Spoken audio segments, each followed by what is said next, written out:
जागो, मैं तुम्हें अपना रूप, अपना स्वरूप, अपनी पहचान देता हूं। अपने महाराज को मेरा संदेश दो। इंद्रा से जागने का समय आ गया है। अधर्म का आतंक फैलाने का समय आ गया है।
मैं कैसे ज्ञात हुआ कि बैल की नाक में डाली डालते से वो शांत हो जाएगा?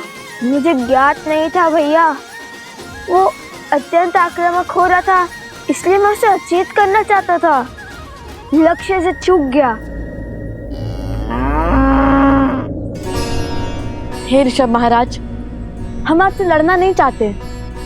हम बस आपको हमारी गाड़ी में बांधना चाहते हैं ताकि हम अपनी माता को सुखपूर्वक फाल्गु नदी तक ले जा सके, उनके कोमल पग को कंकर और कांटों से बचा सके।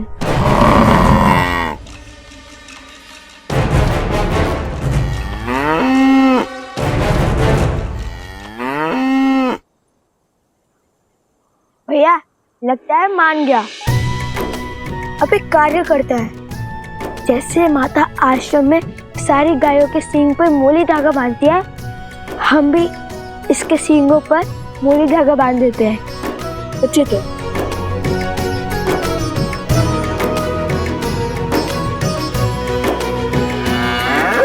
जाओ भैया। जा। सच्ची में जाओ? जा। सच्ची में? अरे जाओ।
ओम विदात्मनि विद्याहे हिरण्यगर्भाय धीमहि तत्रो ब्रह्मा प्रचोदयत्।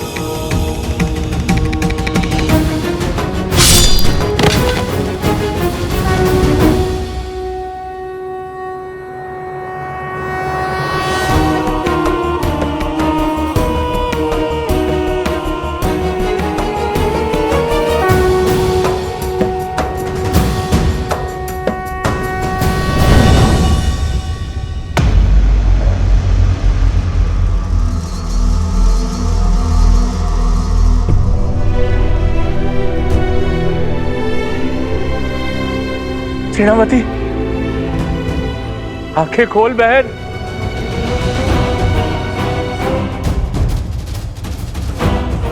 मुझे मेरी बहन चाहिए। क्या किया तुमने मेरी बहन के साथ?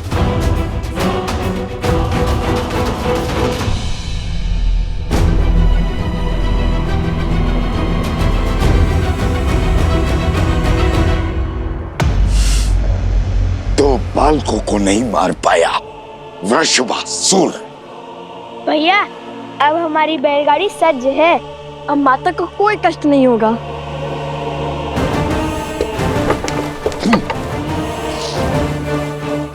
अब आज से तो केवल चंद्रबाहु से।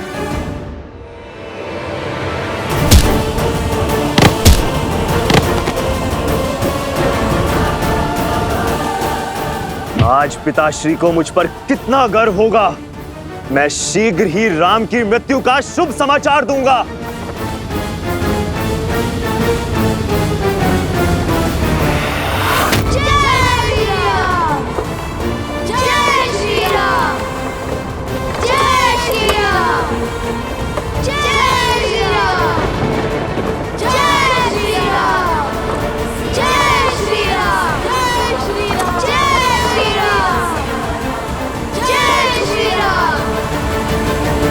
सीता!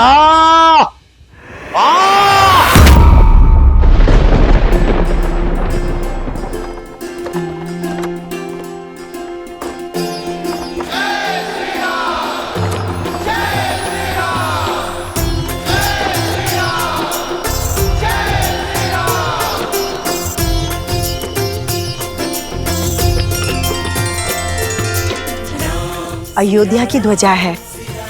लगता है ऋषियों का कोई समूह उस पावन धरा में प्रवेश करने वाला है। आप कभी गई हैं वहां? बहुत सुना है धर्म की इस नगरी के बारे में। वहां के सुंदर सुंदर वन उद्यान, कल कल बहती सरयू नदी, इक्ष्वाकु वंशजों की बड़ी बड़ी प्रतिमाएं और राजा राम का सुंदर महल।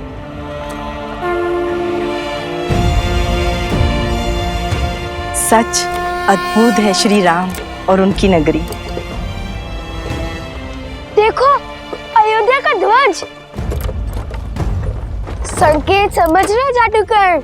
शीघ्र ही गुरुदेव हमें अयोध्या में प्रवेश करने की आज्ञा देंगे।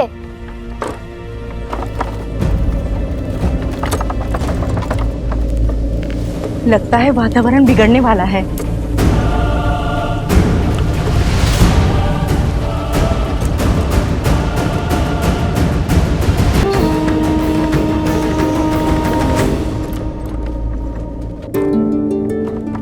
ध्यान से सुनो, शीघ्र ही हम गांव में प्रवेश करने वाले हैं। जब तक माता फाल्गु नदी में तप कर रही हैं, क्यों ना तब तक हम थोड़ा भ्रमण कर ले, सुंदर सुंदर घर, उपवन, मंदिर आदि देख ले, लड्डू पेड़े खा ले।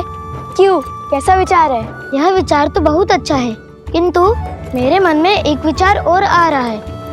एक बात बताओ, सच में ये ऋषभ उतना भव्य है जितना तुमने कहा था? लगता तो बड़ा शांत है, इतना भयंकर था वो, तो तुमने पकड़ा कैसे? क्या कहा तुमने? कुश ने इस बैल को पकड़ा?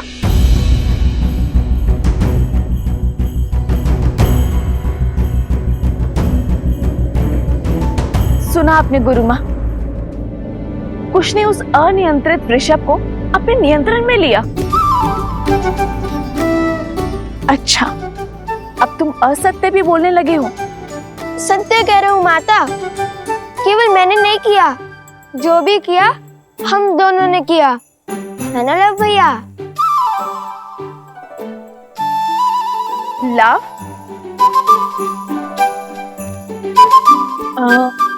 क्या हुआ माता? मुख बंद नहीं रख सकते थे? क्षमा कर दीजिए भैया, वो मित्र पूछ रहे थे तो मैंने बता दिया।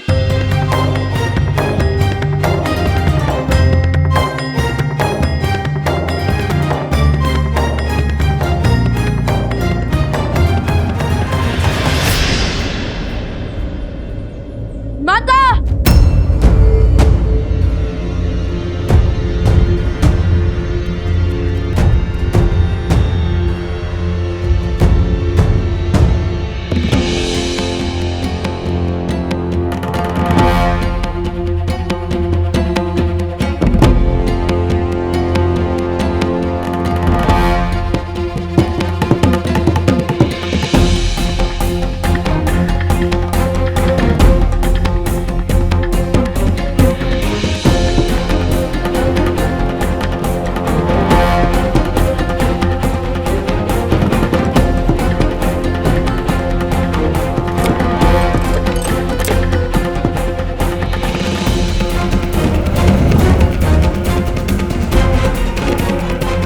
यहाँ तो ना घर बचा, ना मंदिर, ना लड्डू।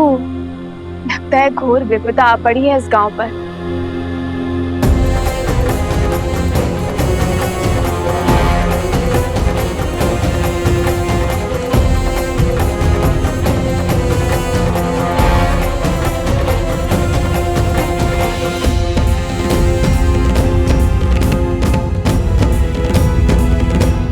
सब कुछ उजड़ा हुआ है माता, परंतु वो देखो उत्तर की ओर, वहाँ अभी भी एक वृक्ष है, घना वट वृक्ष।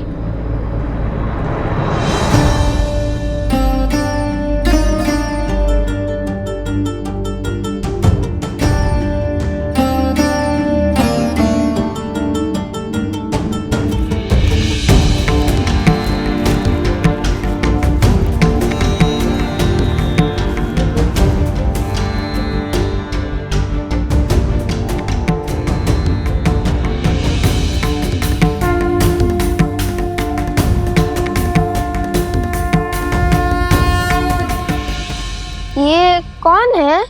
हमारे रक्षक हैं ये। ये ना होते तो उस दुष्ट ने सारी सृष्टि को दूषित कर दिया होता।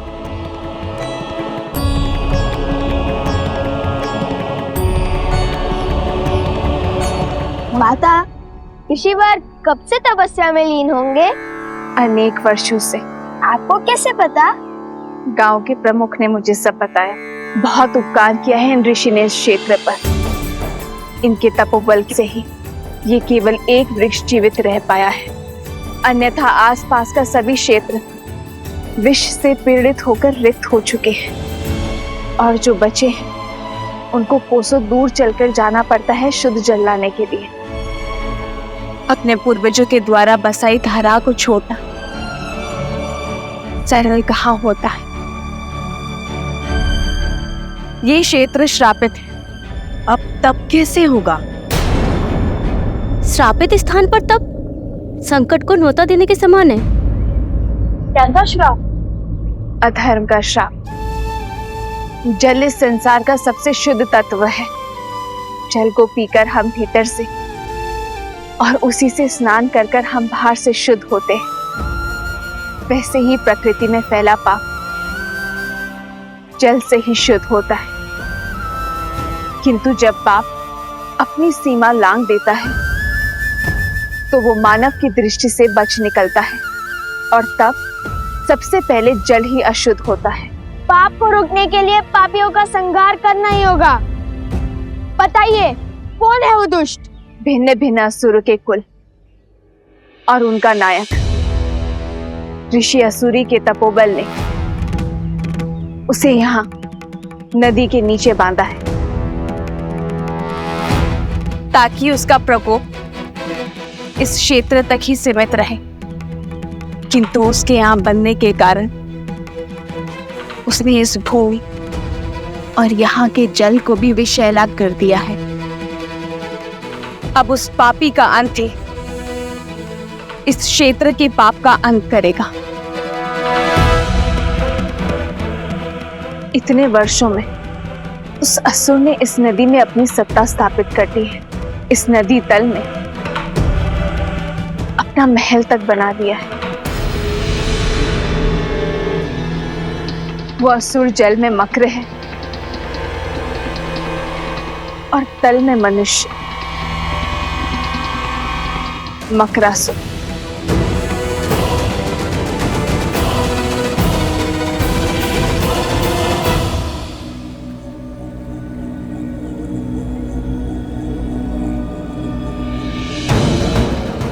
आओ मकरासुर, आओ, तुम्हारी ही प्रतीक्षा थी।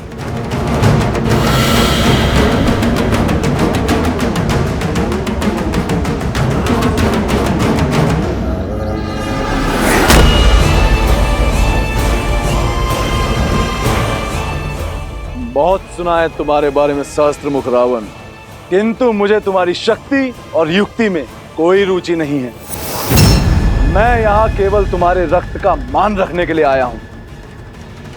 सुमाली जैसे असुर और पुलस्त्य जैसे महान ऋषि का अंश जो है इसमें। मेरी युक्ति को तुम्हारी शक्ति की आवश्यकता है मकरासुर। असुर कुल के अस्तित्व का प्रश्न है मकरासुर। क्यों मुख मत मोड़ो। देवासुर संग्राम के अंत के साथ मानवों और असुरों के संग्राम का शंखनाद हो गया।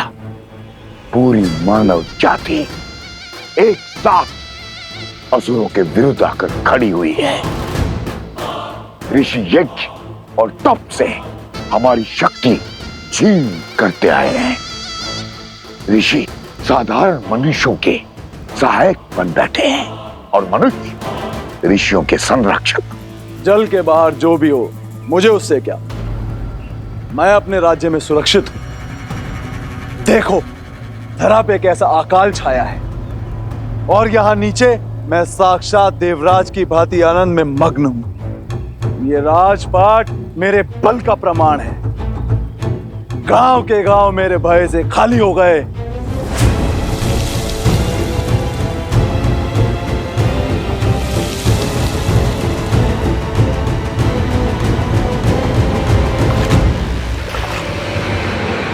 क्या हुआ मकरासुर? इतनी शीघ्रता क्या है? कोई है जिसके तप के बल से तुम फल्गु नदी की सीमा से बंधे हुए हो, जिसके कारण तुम क्षण भर से अधिक जल के बाहर नहीं रह सकते हो। ऋषि कर्ण का शिष्य ऋषि असुरी बरसों से तप कर रहा है, किंतु मुझे क्षति नहीं पहुंचा पाया। कुछ नहीं है उसके वश में। अगले 100 वर्षों में उसी पेड़ के नीचे उसका शरीर कीटों का भोजन बनेगा। फिर मैं स्वतंत्र होकर इस नदी के पार जा पाऊंगा और पलक झपकते ही मेरे 100 वर्ष बीत जाएंगे। यदि शत्रु एक से अधिक हुए तो,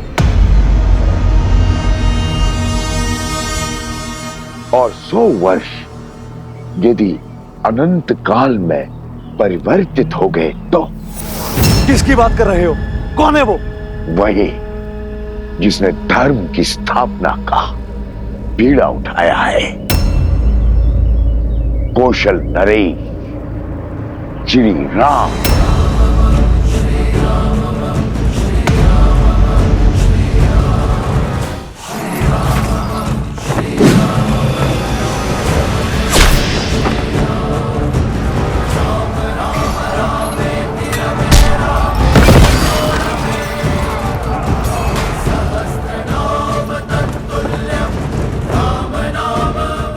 यही क्या वीर चंद्रबाहु का अंत हुआ?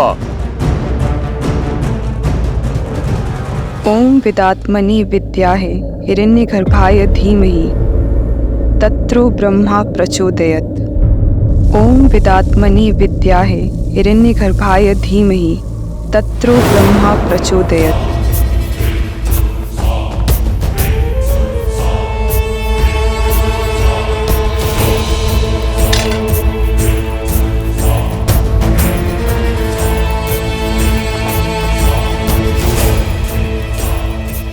तुम्हें क्या लगता है राम, तुम इतनी सरलता से मुझे मार पाओगे?